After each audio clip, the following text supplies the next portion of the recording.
నీ జీవితం నువ్వు అనుకున్నది సాధించిన తర్వాత దాన్ని అనుభవించకుండా, ఆస్వాదించకుండా సైతాను రకరకాల శోధనలు తీసుకొస్తాడు, రకరకాల కష్టాలు తీసుకొస్తాడు.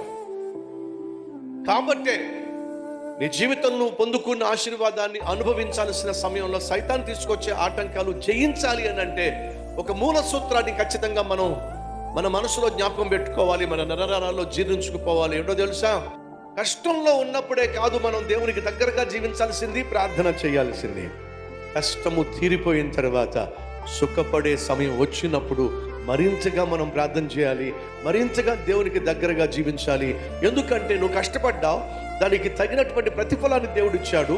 కానీ సైతాన్ ఏం చేస్తాడంటే ఆ ప్రతిఫలాన్ని అనుభవించకుండా ఆటంకాలు తీసుకొస్తాడు. కాబట్టి ఆటంకాలు నువ్వు ఎదిరించాలంటే నీకు ప్రార్థన జీవితం కావాలి. అప్పుడే నువ్వు పడిన కష్టానికి తగిన ప్రతిఫలాన్ని అనుభవించగలుగుతావు. అర్థమైందా?